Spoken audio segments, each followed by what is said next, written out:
Now, changes in the embryoblast. One thing should be clear.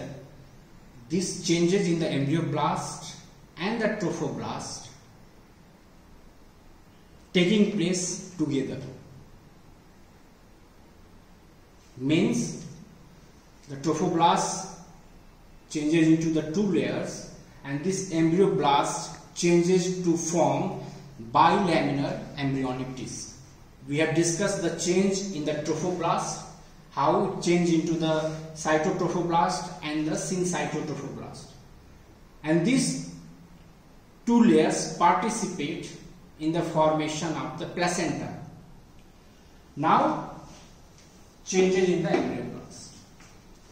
So, the starting point is the blastocyst. It is the position of the embryoblast. This is the cavity and this is the cytotrophoblast and it is the syncytotrophoblast. Now, in the embryoblast, it is a mass of the cells present at the embryonic pole. Now, the peripheral cells are the cells which are directed towards the luminal cavity, towards the cavity means these cells, peripheral cells, the cells that are directed towards the cavity, differentiated from the other cells, and these cells becomes flattened.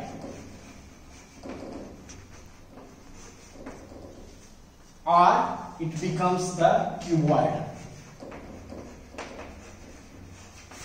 The peripheral cells becomes the flattened or cuboidal, and these cells are directed towards the cavity, and these cells is known as the hypoblast. Hypoblast, or it is the primary endoderm, or it is the primitive endoderm.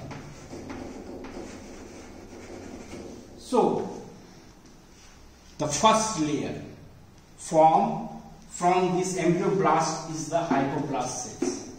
These hypoblast cells in future becomes the endoderm. So, the first layer, it is the endoderm formed from the embryoblast, and these are directed towards this blastocystic cavity. Now, as the development progresses, the remaining cells of the embryoblast becomes columnar. Columnar cells, the remaining cells, and these columnar cells are directed towards the embryonic pole, and these columnar cells form the epiblast. This is the epiblast. Epiblast, it is also known as the primitive primary ectoderm. In the future development, it will become the ectoderm. So, this embryoblast is changed into the two layers. The one layer that is directed downwards or towards the cavity, it is the hypoblast layer, hypoblast cells, and the columnar cells that is directed above or towards the embryonic pole, it becomes the epiblast. Hypoblast cells are cuboidal or flattened cells, while the epiblast are the columnar cells. In this diagram, this layer, it is the cytotrophoblast, and this, it is the syncytotrophoblast. Means changes occurs everywhere. Now, with further development, there is a formation of the cavity. This cavity is the amniotic cavity. How it is formed? Now, there is a space. This space is formed between this epiblast cells and it is the trophoblast. Or we can say it is the cytotrophoblast. There is a space formed between the epiblast cells, that is the columnar cells, and the cytotrophoblast cells. And this space or cavity is known as the amniotic cavity. Amniotic cavity. Now, with further development, here the roof of the amniotic cavity is formed by these trophoblast cells, that is the cytotrophoblast. Then changes occurs. Now there are flattened cells. These cells are known as the amniogenic cells. Amniogenic cells are amnioblast cells. Amnioblast cells. These cells are derived from this epiblast.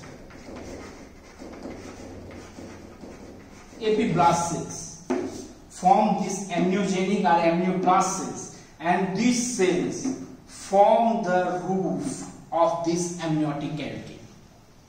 Now, if you see the amniotic cavity, the floor of the amniotic cavity is formed by the epiblast. It is the epiblast, while the roof is formed by a membrane of the amniogenic cells, and this membrane is the amnion. And these cells are derived from these epiblast cells. Now, this amniotic cavity is separated from the trophoblast. Now, same time, this cavity, it is the cavity of the blastocyst. Blastocyst cavity. There is a flattened cells or a membrane. This membrane is known as the Husser's membrane, or it is known as the exocoelomic membrane.